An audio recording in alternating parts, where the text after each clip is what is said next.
to ask you, Mima, to start off by saying and spelling your name, if you will. My name is Sharon English, Sharon English. Great. Sharon, how did you first get involved in the crime victims movement, or why did you first get involved in the movement? Probably there were a number of events that happened. And at the time I was a parole agent with the Youth Authority. And after you carry a caseload for a long time, you sometimes have a rude awakening about what the offenders are really doing. And I do remember, can I say the name of a parolee? Sure. I remember one day it was a parolee that we really had done a lot of work with. His name was Anthony Montez. And one more time I had found him a job. And I went over to tell him about this job and I was going to give him a ride to this new job.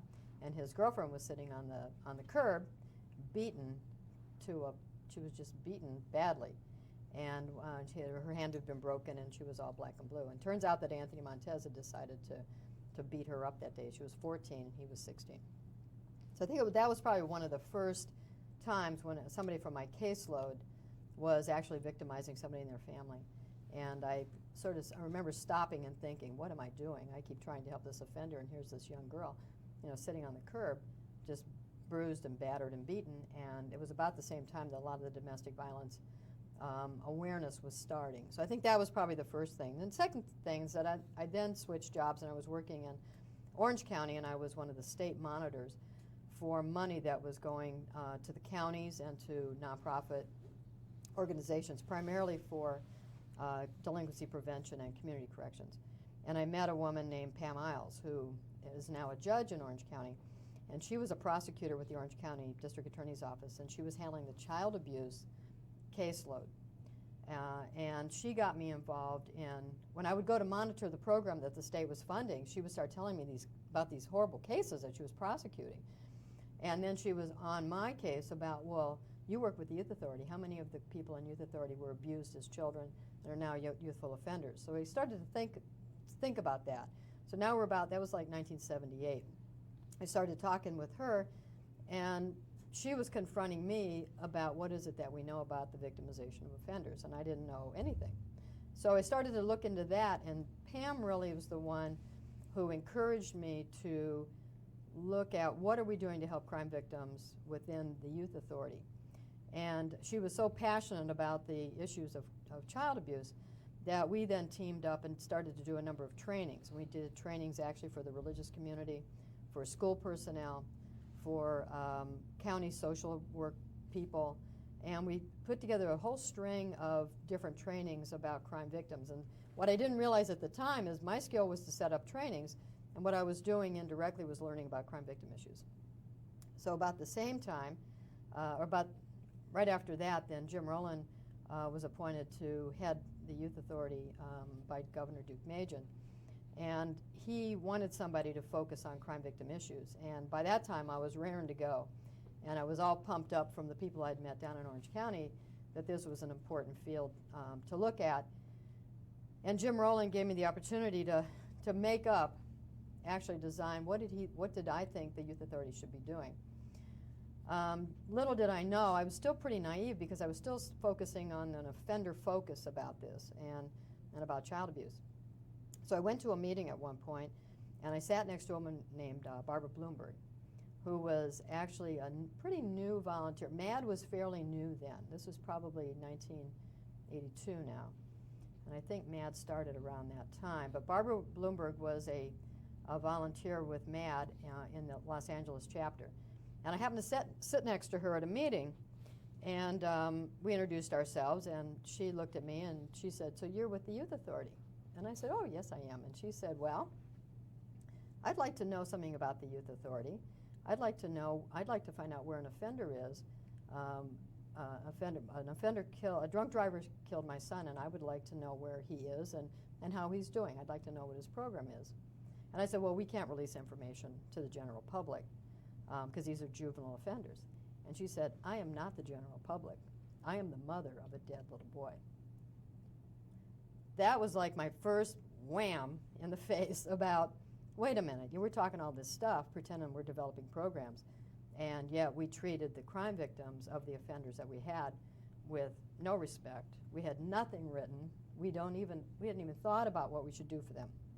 So about 1980, late 82, 83, then we started to develop, well, what do victims want? We didn't have the slightest idea. What victims wanted were information. They want to know where these institutions were, what do we do there, what are the programs that the young offenders are involved in. Why couldn't they talk to the parole board? I didn't know the answer to all that, and here I was going around saying, I'm the coordinator of victim services. So Barbara Bloomberg, what I learned was that if people had issues, my strategy was to bring them then to the table and say, what do we do? You got to help me do this. You know, I have the access to the director. He wants to develop the policy. We can get some stuff done, but I need you to tell me what it is we need to do. So Barbara Bloomberg was one of the original people who sat down with me and said we need to develop a brochure that is written for crime victims, and we developed that brochure called He Got CYA, which is mainly what people say whenever you ask, well, gee, what happened to the offender? And people say, yeah, well, he got corrections, he got CYA, he got probation, he got county jail time. So we named our brochure He Got CYA. And from that then, we continued to do trainings, continued to find crime victims who would meet with us on an advisory basis of what other things they should do. About 1985 then, Jim Rowland, who was such a visionary in all of these things, and you've probably heard his name throughout this project about the impact statements and the leadership that he provided. But he one day was on a rampage about what are offenders doing at night in the evenings. He didn't want them lifting weights, playing dominoes, playing cards, watching television, playing ping pong. He wanted to know, why can't we teach them about crime victims? So I said, well, we can. I didn't know how we were going to do that, but I thought, well, that does make sense. So I pulled in from my people, Barbara Bloomberg was one, Marty Crawford, who runs Victim Witness in Riverside County, a number of other people as advisors, and I said, let's develop a program about the impact of crime on victims. And we make it an educational model, and that we have this available to young offenders within the Youth Authority. So in 1985, we did a pilot, 86. Other institutions adopted that. We had a number of people within YA that were willing to go to bat for me to put this into the mix, because these people were not interested in anything that wasn't offender related to their needs. They were not interested in any kind of accountability for young offenders. They saw that as being mean, and they saw that as confronting them and embarrassing them about their behavior. And I mean, there was a whole mindset about young offenders. So what we did is we developed this curriculum, and from then we just kind of went on and on and on, and sort of built a following of people that were supportive.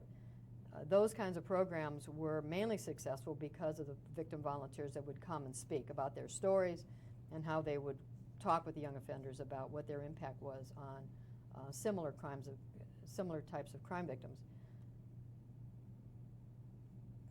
I just walked through a whole decade of stuff. I think that's probably way too much. I'm amazed. So here I am today. No. Well, good. That's how you got involved. But those, then. yeah. And So then you retired. Yeah. Okay. Bye. Oh, sorry. That's okay. Can you describe the field of victims' rights and services? I mean, you were there almost in the very beginning when you first entered the field, including sort of a little bit about the context of the era, the 70s, the 80s. I guess let's start the question again. I'm not sure. Well, let me give. What was the field like when you first got into it? The field of victim assistance, victim advocates, and a little bit also about the context of the eras, because we're 30 years ago, big diff. The field back 30 years ago, 40 years ago, was sparse. Right around that time, the late 60s, early 70s. There were a lot of movement within the United States, sort of a follow-up to some of the women's rights activism, the anti-war activism, the civil rights activism, and it was just the timing was right for people to say, we're sick of this and we're going to take some action. And people became active. On the heels of the women's rights issues.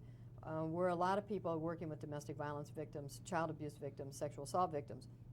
And these people were very much activists, and they knew how to motivate people, how to use important stories to go for resources. So the timing was really ripe to get involved on the ground floor with a lot of people, a lot of shelters.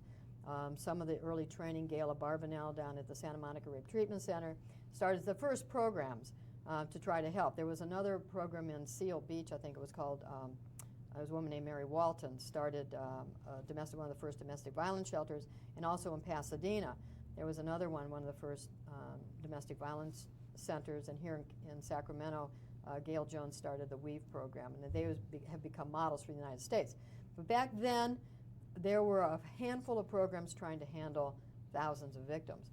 There was a woman named Teresa Contreras who started the East LA Rape Hotline, one of the first Hispanic serving organizations in the United States also. And what I was able to do was to find that we were like this merry band of activists that sort of, wherever we went, we got so excited about talking about the possibilities. And it was fun to be part of something that was new. It'd be kind of like, talking to jewelers now and didn't do anything about what happened to the gold rush, So the excitement of the people that were running the gold rush never understood what it was going to turn into. And that's what happened with crime victims back then. There was a lot of momentum among people. We had a lot of crime victims willing to speak out. And guess what? At the same time, a number of people were elected to office at the presidential level and the governor's level who said, we are interested in this issue and we're going to put some people in place to make things happen. Now, if those things had not come together, that A, we had the issues that were important, B, we had policy people that were willing to put some resources to things, and C, we had people who knew how to put programs together, none of this would have happened. We would have had 3 people. You have a governor who wants to get something done, you don't have anybody to do it. Well, guess what? In this state, we not only had a governor, at the time we had a president who was issuing reports through Lois Harrington about crime victims' rights in the United States, about family violence in the United States. We ended up, luckily, with a governor who was interested at that time, who appointed a director of youth authority who was interested, who then hired me and some other people to make things happen. About the same time also, I think that the VOCA money came about, and there was the federal funding, made it also possible to develop not only the compensation programs, but the assistance programs. But back 30 years ago, 35 years ago, it was pretty, the meetings were small. I remember doing I remember doing one training about these impact classes, and there were only 3 people in the room, and I was one of them. And I was the trainer, and then one of the 3 people was the monitor, Susan Lawrence. So we had me doing the training, Susan was a monitor, and this other woman who was in the wrong room. She wanted to go to a different workshop, and then we wouldn't let her leave. We said, okay. But I just sort of speed up my presentation. You can fill out the evaluation form, and you can go to the workshop you wanted to go to, which was on restitution, I think. So it took a long time to shift people's attitudes, especially in the criminal justice system. I have to only speak for that, the correction system, the juvenile justice system, that it really took a long time to even have people begin to think that there was another way to look at how to help youthful offenders. What were some of the challenges, or maybe the greatest challenge, Sharon, that you and your colleagues faced primarily in the earlier days in affecting change? I think for the justice system, I would say that most people that were trained in the criminal justice system were only trained on offender issues. And that's maybe why they call it the criminal justice system. If it were truly a justice system, then you would have equal weight to who the people that are harmed are and what services we need to provide to them. But it is a criminal justice system, continues to be a criminal justice system. At least with juveniles, it's called the juvenile justice system, and sometimes it's a little broader because the courts also handled the dependency kinds of cases, I think. But the biggest change, I would say, was trying to get people to think from the victim side of the crime. And in the early days, we were told, don't even read the files because you don't want to be prejudiced about this offender. You don't want to let anybody know this guy's a child molester because it'll make him feel bad. It was those kinds of things. It was part of the medical model of treating offenders, that there's something wrong with a person and therefore you need to treat them. And how you treat them is by trying to find out what are all their needs, a menu of needs, and a menu of programs to meet the needs. And it doesn't have anything to do with what have you done, and do you feel bad about that, and what are your values, and do you have pro-social values, do you have criminal values, and what are some ways for us to help you to better understand what you've done to another person. So I think that took a long time. And the way we did that was to bring in the people like Jean O'Hara, like the Barbara Bloomberg, like John Gillis, like there were so many that were willing to come in and tell their story, which personalized the crime. And most offenders have an amazing ability to discount what they've done, to forget the severity of the injuries, and to just kind of go off into la-la land about their own needs. But it was the strength of the stories of the crime victims that were willing to come and tell the story that got to these kids. And MAD was a major contributor. Parents of Murdered Children chapters were major contributors. They would come in and they would, talk about the trauma. And most of the time, the young men would start at the end of the sessions would talk about their own families and how people had been murdered in their family, their mothers were in dangerous situations with domestic violence, that their sisters had been rape victims.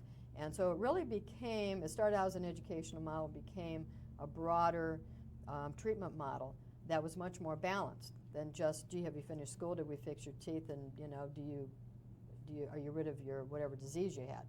And it was more now, what is it that you owe in restitution?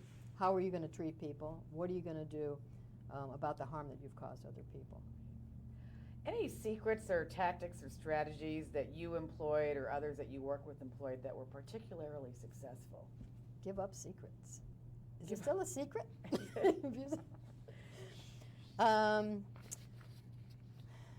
I think that the word secret probably isn't quite right. It was a strategy that I didn't know I had.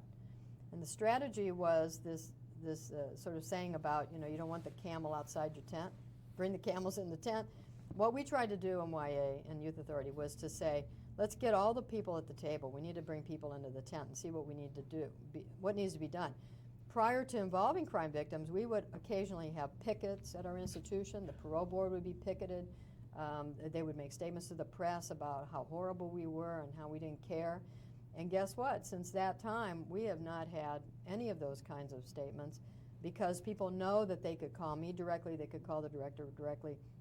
They were able to have some influence on policy. And most people don't feel that they have any ability to influence governmental policy or public policy. And this situation, and the way the Youth Authority tackled this project was to say, we are interested in changing our policies. I heard a quote once that somebody said that there will always be tens of thousands guarding the gates of tradition. And that's exactly what happens in the criminal justice system. There are always going to be people say, well, we can't do it that way. We've never done it that way. What's going to happen if we do it that way? Well, what we've found is that just wasn't true, that we actually were able to meet their needs and our own needs. And in the long run, what the offenders tell us is that the programs and the opportunities they have to talk to crime victims are the most important programs they get. Because they can get school in the community. They can get job training other places. They don't have an opportunity to really talk about what their behavior has been and how they can change their values. Back to the secret, though. So the secret was to bring people. The secret was to bring in people. Don't pretend that you know. The government doesn't know unless you talk to people. The value of advisory groups and of getting out and doing cross-training, that we would do training to victims groups about our department. We would have them come in and train our top management about crime victim issues. And CYA was actually, if not the first, one of the first groups to have a victim advisory council. How did you come up with that idea? The Victim Advisory Council was it was a natural offspring from meeting with people and them being so excited about, hey, you're serious about doing something about this. Why don't we all, I'd like to meet Gail Barbanel, I'd like to meet Colleen Campbell, I'd like to meet Jerry Teo, I'd like to meet John Gillis. And let's bring everybody together then quarterly, and we will run by you the letters that we are going to be developing for crime victims, any of these written materials that you really can help us edit. You tell us what you need in here.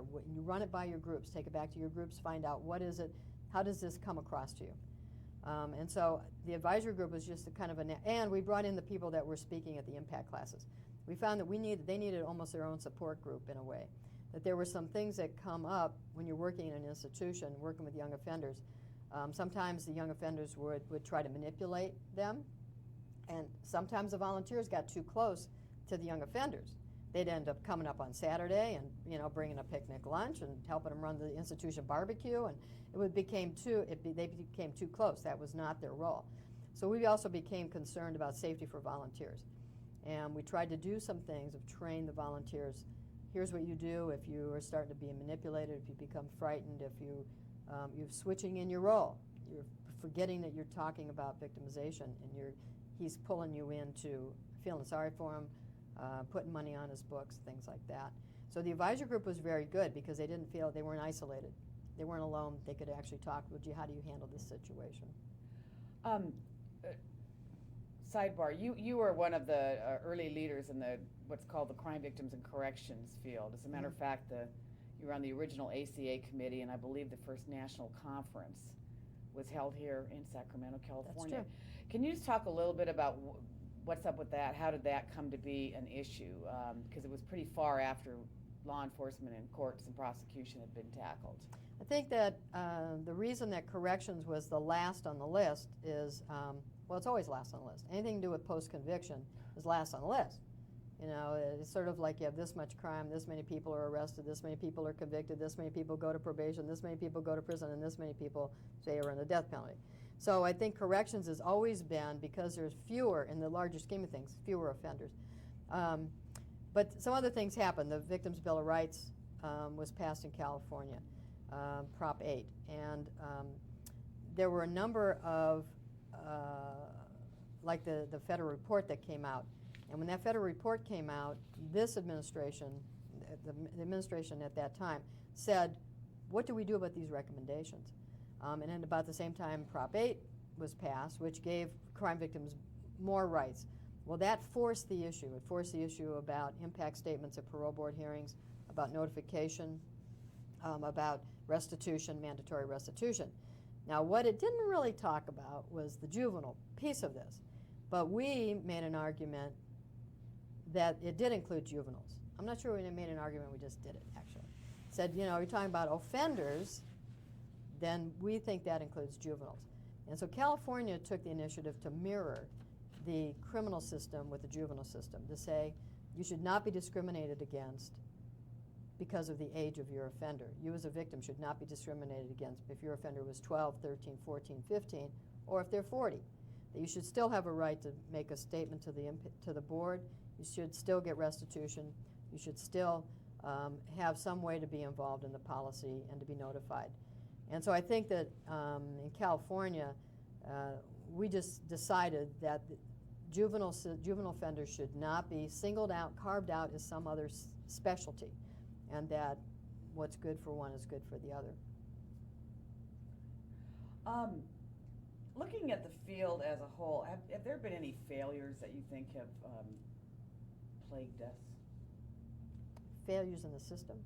Failures in our field, in the victim assistance field, could be in the system, anything where we haven't succeeded. I think that this field is still evolving, and so it's sort of like we're always learning and needing to improve. And one of the things I think we failed at early on is training of people. We just assume because we're advocates and we feel so strongly about things that everybody else gets it. Well, they don't. And in one of the early impact classes, we had teachers that would ask the question, are fish victims? Well, we thought, I think we're off track here a little bit. Are fish victims? But we never trained that guy. We just assumed that he knew all this stuff that we were going around giving speeches about. So I think the training early on, and that it continues to be a problem. If you don't do ongoing training and get people up to date on what the issues are, what do you do with the impact of all of this stuff that we're learning, and then translate it into programs, people just go off on their own tangent, and you don't have a slightest idea. They don't have a slightest idea of what you expect them to do. So I think that we don't do enough focused training on every level. I think most of the training is still probably for law enforcement, the courts, sort of the early responders, first responders, and that, again, as the further you get into the system, the less training there is on crime victims because you have less contact with crime victims. So by the time you get to prison, you very seldom see crime victims unless you have specialized programs. Even with the specialized programs, in the parole board hearings, you have very, very few, maybe 1%, even participate in the parole board hearings. So the more you're removed from it, the more you don't think about it, as compared to being a police officer and you're confronting crime every day. So I think that was one failure. I think the training issue is I don't call it a failure, but it's something we need to still work on. Number two is getting people ready to be in the field. The mentoring issue, that probably like any kind of advocacy, emotional kind of involvement in a cause, it comes and goes with the personality. When the personalities leave, they retire, they do other things, or they die, they go away, they get tired. Who's going to replace them?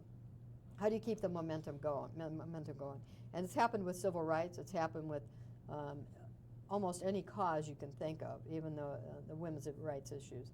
I mean, a lot of that was built on the personalities of the people driving the issue. With crime victims, I think that every day there's a horror story. And unfortunately, every time there's a new horror story, sometimes there's a new group that gets formed around it. And then after a while, after the publicity and all of the initial horror is gone, the group goes away. And we could probably all list thousands of groups that started, all very well intended and named after, you know, a crime victim, for example. And yet, where are they now? And so it becomes very fractionalized, and it becomes very, I see a failure for some sort of coordination about that. But I understand why it's a problem, because everybody feels so strongly about their case. They don't want this to happen to anybody else. They want something to be done. They want their person to be remembered. So you put a name on it. But then what happens? And some people go on to have laws named after them. And that's all good. Those are good things. But I think there is a failure within the system. And maybe because we aren't institutionalized in a governmental way. So you end up with those kinds of separate efforts. And then I wonder what happens to people whenever it doesn't go on to become a forever thing. You know, what happens to those people? What do they think? Do they feel they failed the person who died, for example? Do they feel that, you know, it was not worth their time, that they're burned out? I don't know. I think that we need to look at some of that. And I think Janice Harris-Lord has started to look at some of that with self-help groups, if I remember correctly. So I think those are two failures. One's training and the mentoring.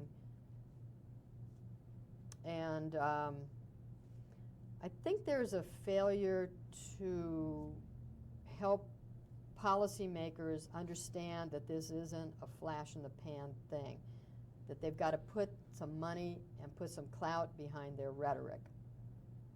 And that everybody that runs for office says they like crime victims, but when you press them, what are you going to do about it, then they're not sure. Okay.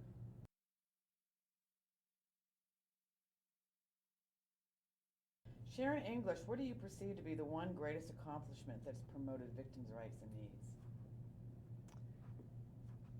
The one accomplishment, boy, that's really a tough question, but I think it's probably the strength of crime victims to speak up.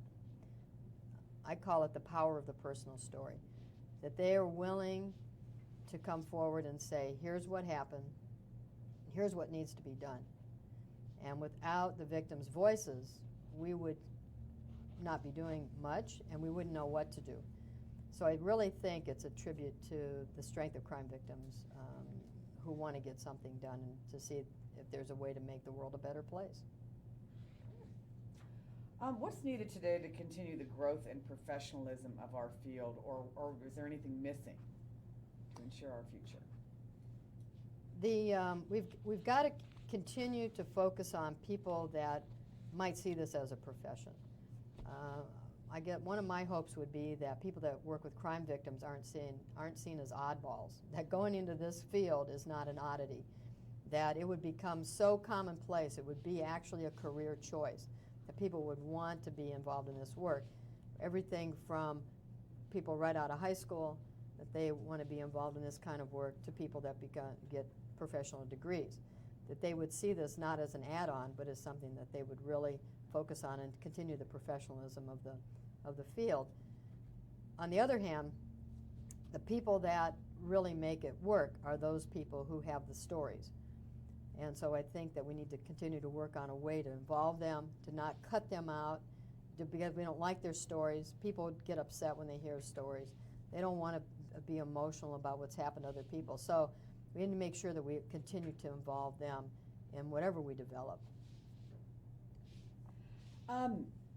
Usually have lots of advice. So for people who are more new to the field, the past couple years, who don't know about 30 years ago, what advice can you give to professionals and volunteers today from someone who's been around a while?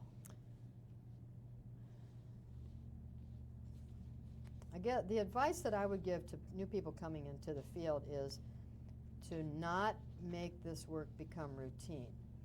That if you lose the passion and you lose the personal commitment to what you're doing, it will show. People know when you're sincere, and they know when you're just pulling a shift. And the other thing that I would say to people that want to be involved in work that makes a difference is that this is the place to be. That it's nice to get up and know that you're going to work today and that's going to make a difference to somebody somewhere along the line. And it's important to be involved in work that makes a difference in people's lives, and that you have this opportunity. Now, you'll never get rich, but you will have a different kind of richness in that your life would be fulfilled, that you've actually accomplished something. Instead of pulling 30 years and you get a watch and go home and you say, well, what the heck did I do for 30 years? People that have been involved in this field can list exactly what they've done in their 30 years. And they know what they've accomplished. They know what the changes are. Now, they might get mad that the people who came after them didn't do it like they did it, or that they've let it start to fall apart. But there are other ways to backdoor that and continue to support the people who have become advocates, people that you've mentored, people that you've groomed, and always be there to give them advice if they need it when they start to fall or start to feel like it's not worth it. Because you will probably for a very long time, crime victims' issues will continue to, and people who advocate them will be lone voices in the wilderness, because it's so easy to cut these kinds of things. Because people who have the purse strings know that a lot of people in this work are doing it because they believe it, and that they will get a lot of work out of them because they go above and beyond the 8 hours or the 1 week's worth. They are working and thinking about this all the time. And I think you have to be careful about that you have to make sure that people are supported. And even if somebody once said to me, I don't know what you're talking about, but I believe you. So I thought that was pretty good, because they understood the passion and the interest in what I did. And I think other people can have that. And they have to, so if you're going to be some kind of a manager, a supervisor, a politician, you've got to surround yourself with people who will do that kind of work and make it happen. Not everybody can be an advocate. People are not born to be advocates. I mean, they're not built to be advocates. It makes them uncomfortable. They just want to sit back. But they're the ones that you can involve in other ways, stuffing envelopes, doing the behind-the-scenes kinds of things. I had a guy working for me, and we always said that I was the mouth and he was the brains. So it worked out perfectly. But you need to have that combination of skills. And when you put together a team, you need people with different skill sets. Do you have any vision for the future of our field? Can I look at my notes here for a second? The vision thing. Are we going to talk about new arenas, too? Sure, we'll talk about anything you want to talk about. All right, we'll hold that one. Let's see, what advice? Okay, don't give up. Okay, well, the vision? Is that, we doing vision? Yeah, vision All right. thing. My vision for this field is a couple of things, a couple of specific things. One is that the diversity of America has got to be addressed in a different way, and not just cultural diversity, but religious diversity. And I really feel strongly that we have neglected to understand other people and their belief systems, and that we often offend them because we don't understand the belief systems. I think that a lot of crime victims who are from a variety of faith systems don't feel like they're part of who's being served. And I think we need to really look at that. Number two, I think we need to look at, in a better way, the post-conviction services, including death penalties, access to information about appeals. That has been a neglected area.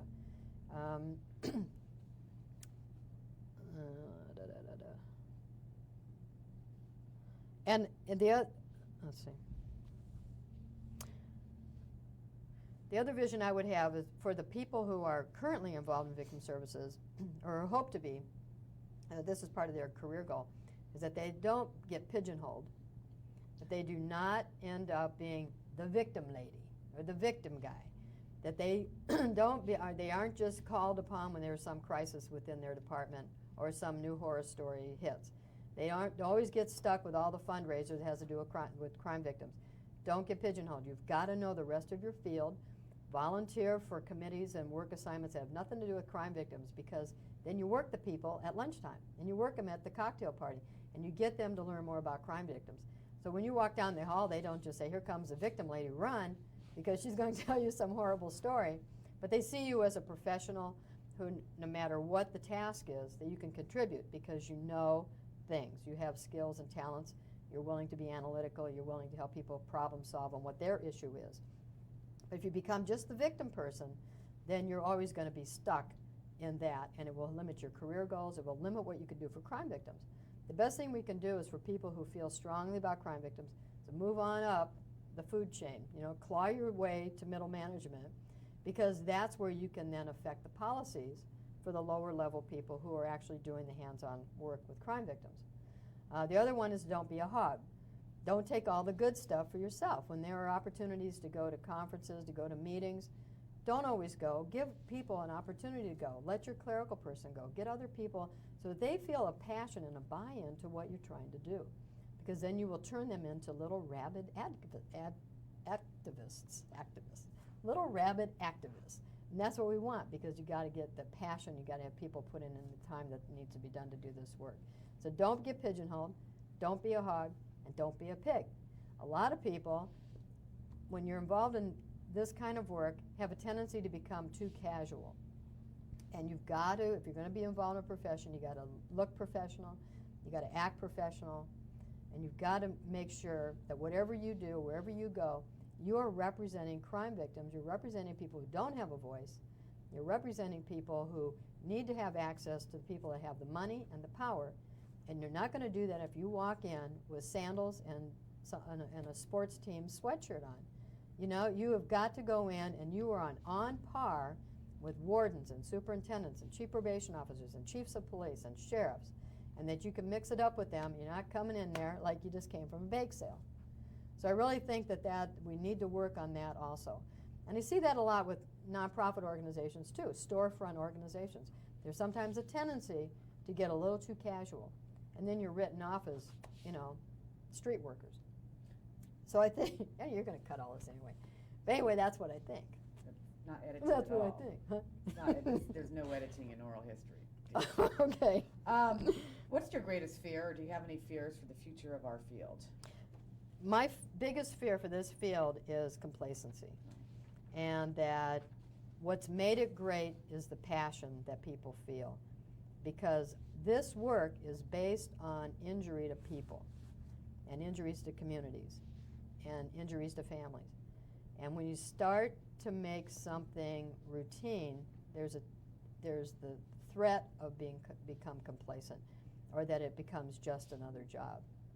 And we don't want that to happen. And number two, we have to find a way to have people make a commitment to the resources that are needed.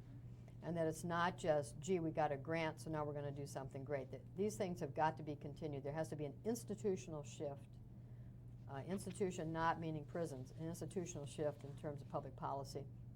That crime victims are not just a little exit on the freeway. That they are part of the main traffic on the Justice Road here, and that they should not be just singled out.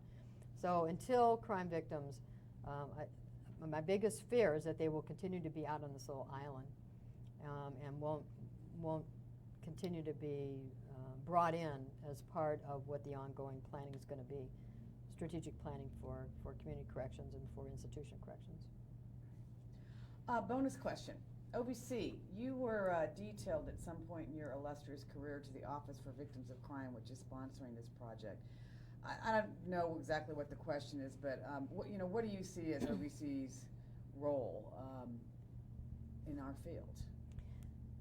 OVC's role in crime victim services and advocacy, in my opinion, is to focus more on trends and needs and in a visionary way of what needs to be done next.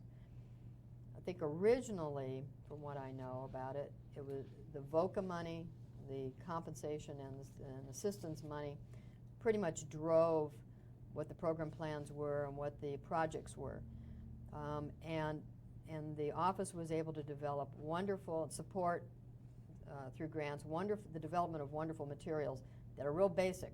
First responder stuff, a lot of things on grief, on victimization, on recovery from victimization, criminal justice projects about getting things going. But I don't think a federal office should continue to fund basic things, basic programs and trainings and materials. I think pretty much the field has all the basic stuff that they need, and the nation has all the laws that it needs. The problem now is not more laws, except for a constitutional amendment, but we don't need more laws. We need help on how things are being implemented. We need to find ways to get the word out. States should take over, counties should take over, cities should take over on the basic stuff. And the federal government leadership should be much visionary. Where are we going? The whole issue about management, supervision, management, and policy building. And to have the feds bring this issue to the National Governors Association, bring these issues to the National Sheriff's Association. Go big. Get to the policymakers. Don't just keep convening a bunch of people that are new to the field and talking about, the entry steps to handling a crime victim. I mean, I really think that the role has got to be just leap ahead to now what are we going to do? Because really we've got a pretty good foundation in all the states with service providers. And I think that is one thing. The second thing are the trends. What do we see coming down the road? And the third thing, maybe most importantly, is what the heck's the rest of the government doing? Again, has OVC become pigeonholed? Are they out there on this little exit and on this little island? Where do they fit with the Department of Education and all of the victimization that goes on with schools? Where do they fit with Homeland Security? We talk about terrorism, national terrorism, international terrorism, and yet we have terrorism right outside here in downtown Sacramento, urban terrorism. So terrorism is a larger issue. What are we doing with all of the other parts of government? Victimization is part of the larger, every single department in the government. We've talked about the Peace Corps volunteers, missionaries, how people are murdered in other countries doing good work. And I think that I would like to see OVC, leadership at OVC, be more active in bringing those other people from government into OVC and saying what are the things that we can do to enhance each other's work, and how do we partner on some of these things, because there's not enough money in the world to do it in little snippets. Can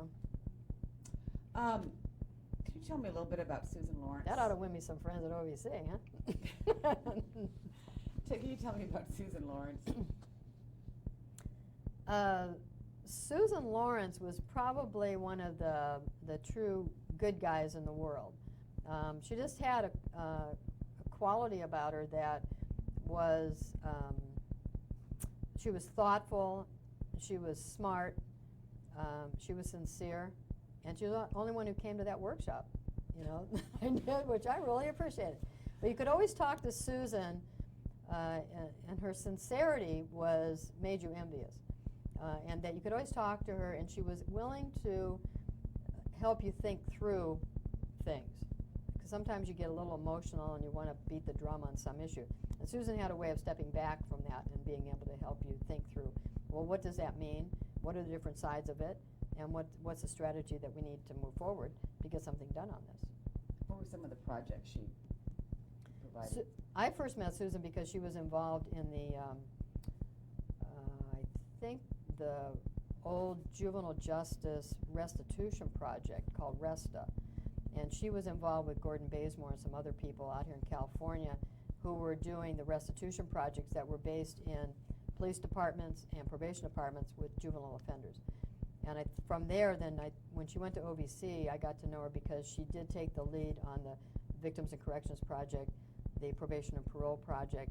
She had her history was that she'd been a probation officer, so she had a particular interest in that. And then on the parole board issues, she was always willing to see what some ways we could develop materials for parole boards. So she was our key person within OVC on the corrections piece. And like I mentioned earlier, corrections has always been the last at the table, you know. Couldn't even find a chair at the table, and Susan would make room for us. And she was always the person you could count on to say, how do we get this done? I'm done with my questions. Is there anything that you'd like to just free flight on? May I check my notes? Yes, you may. I don't think. Is there something you want me to say? Sure. No, let me just say in closing that, in closing, I think what is, to me, the most important thing is that I was able to be involved in a career that a field I always wanted to be involved in, but I never knew going in that I would end up in this part of it. I was always wanted to be involved in something to do with juvenile offenders, but I never realized that I would end up where I have 30 years later, 35 years later, that victims became such a part of my life and my feeling about the system. What the opportunity to do that and to meet people who were also pioneers was the most interesting and rewarding thing that could have ever happened. And most people don't have the opportunity to do that. Most of them lead their sorry lives and get their watch and go play golf, and you know, they wonder what the heck happened here. But we can really look back and say, you know what, we were part of something that was really important and that has made a lot of progress, and that our obligation now is to make sure that we help people come behind us that will keep it going.